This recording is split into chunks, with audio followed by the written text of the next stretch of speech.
guys! Welcome to Filipina Ajuma channel. So after LA, we went to Austin. It's a 2 hour and 50 minutes flight for Mr. Kim's business trip. We arrived around 5 p.m. So sobrang gutom kami. Then we asked yung taxi driver kung ano bang masarap na food sa Austin. And of course, since it is Texas, it's known for best steak. So, if bet nyo ang steak, panoorin nyo yung next na mukbang ko. Luckily, yung hotel namin is malapit sa best steakhouse. So, ano lang siya, walking distance dun sa park na yan. Then, as you can see, yung weather nila is super nice. It was January nung nandito kami and winter during that time. So, kahit na winter sa kanila, warm yung weather nila during the day, then pag night, as in sobrang lamig, as in mga ngatog ka sa lamig, but not to the type sa Korea na may snow or something.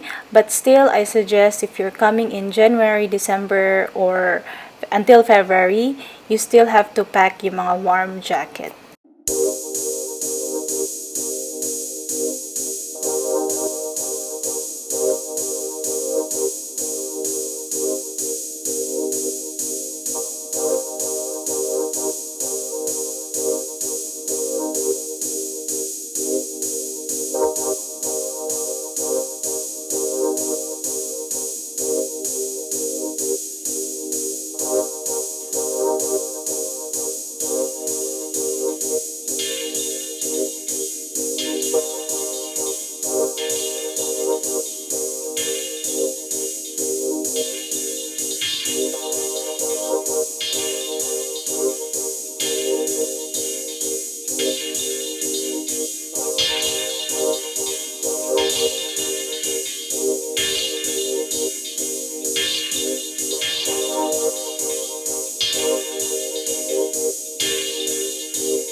We stayed in Hyatt Regency and it's only 12 minutes walk from that hotel to Terry's Black Barbecue House. So, very near lang siya.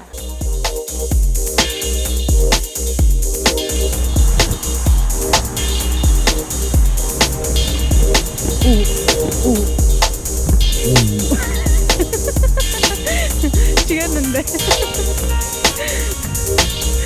조심해.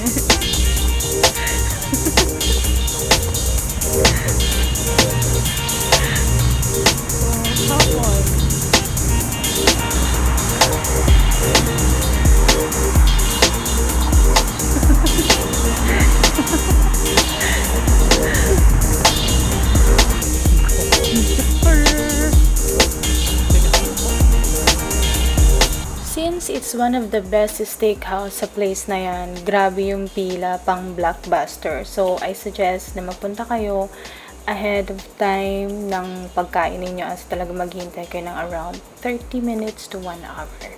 But it's worth the wait, guys.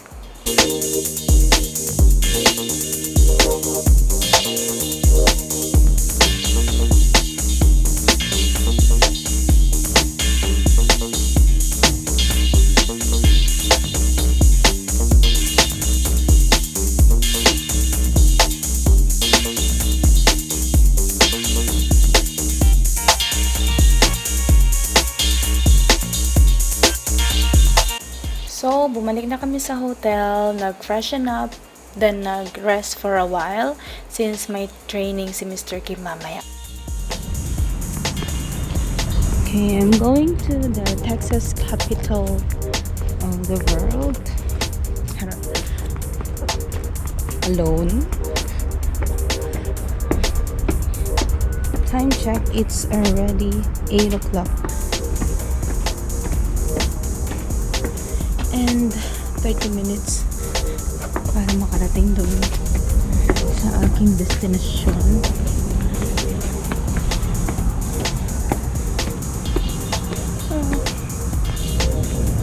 hirap mag-travel mag-isa, no?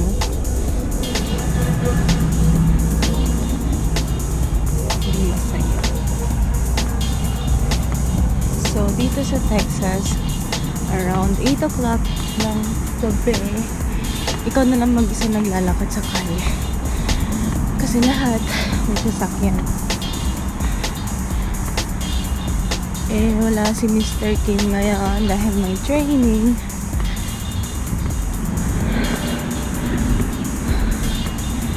And nakaka-boring naman sa hotel.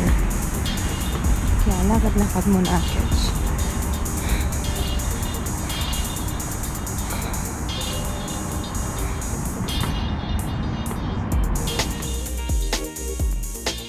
It's actually my first time na magsalita while nag-shoot ng video. So, it's very unfamiliar talaga sa akin. And mag-isa lang ako. So, hindi ko alam kung ano sasabihin ko. I'm so, unprepared during that time. So, at least now, I know na kung paano gagawin. So, I hope maging okay na and makapag-travel na ulit.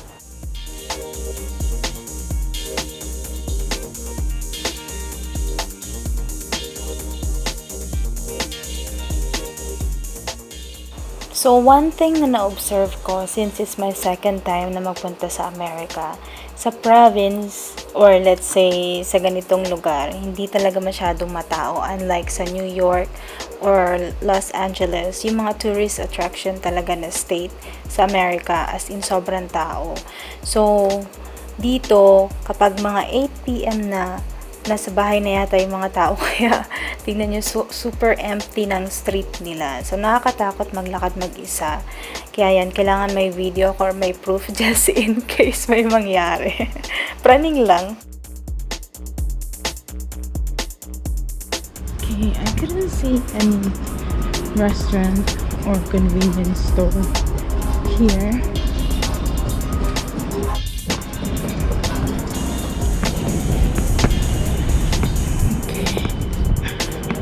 I'm almost near, but then there's a police. What may police?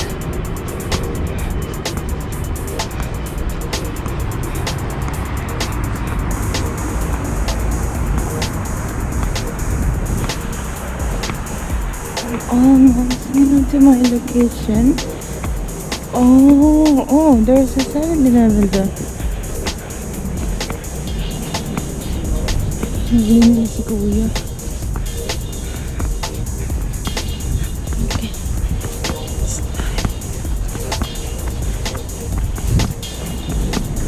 I know, siguro hindi okay na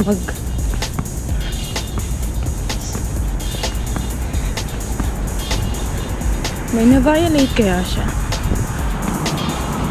Sera ka rin eh. Ganun talaga, pag ikaw lang naglalakad mag-isa, kailangan kausapin yung sarili mo para di ka matakot.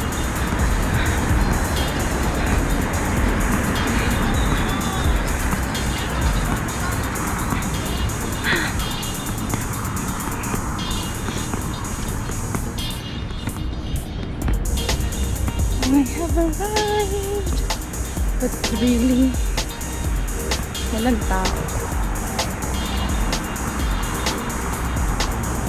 Siguro lang I wanted to buy ng kami.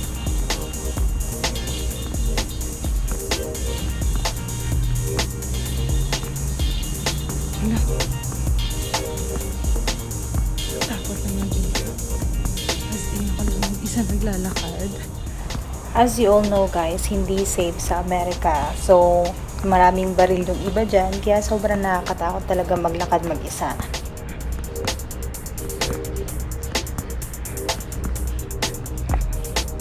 Walang tao as in. Mga tao. Tingnan ko yung mga tao.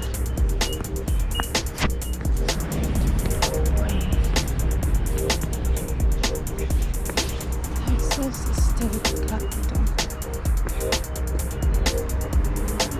And here you go.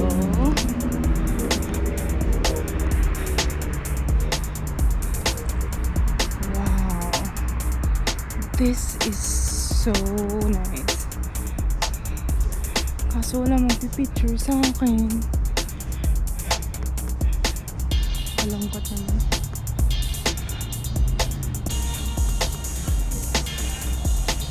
Volunteer firemen.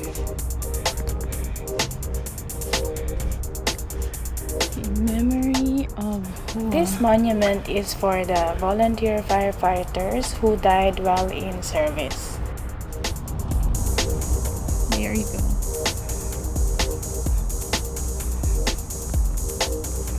Okay, I forgot to bring my selfie stick. Kaya mo actually nila para dito pag mag-isa ka siguro hinihintay ako ng dalawang tumapicture naman sa kanila.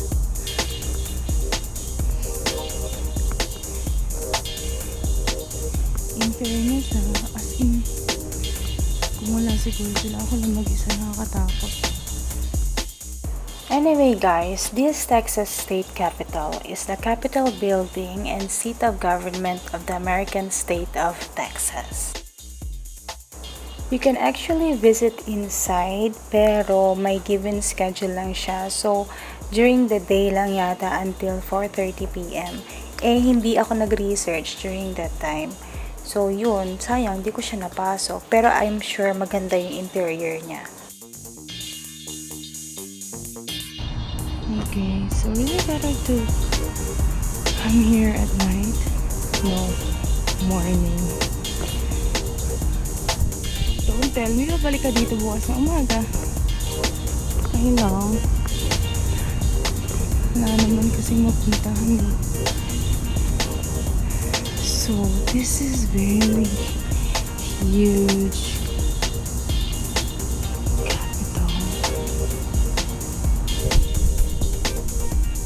And it's what time? 8:30 p.m. Wala nang tao dito. Like really, what do they do at night? I believe nagstay lang sila sa house nila kasi nga hindi masyadong safe sa gabi. I think better to go back in the hotel. Okay. So that's the capital, Texas capital of the world. Can she enter? It's already closed.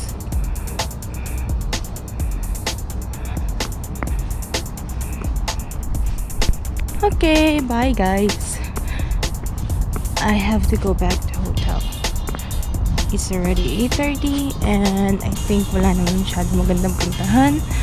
Wala masyadong tao, so better to just stay in the hotel, watch TV, wait for Mr. Kim, and just rest.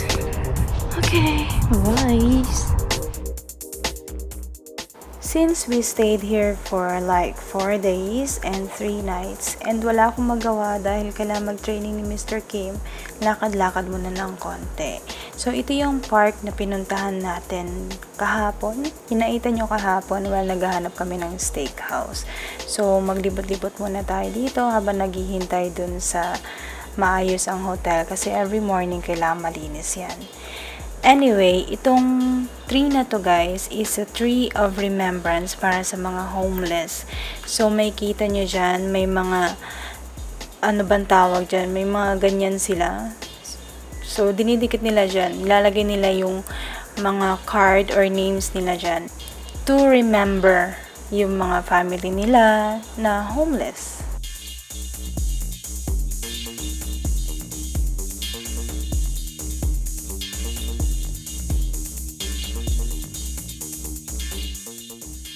So, maglibot-libot tayo sa lugar na to kasi iba yung feeling dun sa tree na yun. Parang may something. So, yan. Ito yung lake park nila. You can call this na Colorado River. So, ang ganda niya. Then, may kita mo yung Google na office just in front lang nun. So, yan. Anyway, since ayoko nang gumala pa at sobrang napagod ako dun sa LA trip natin, magpahinga na lang muna tayo dito sa hotel na to. So, maraming salamat po. Pabalik po ulit tayo for new uploads. Thank you. Annyeong!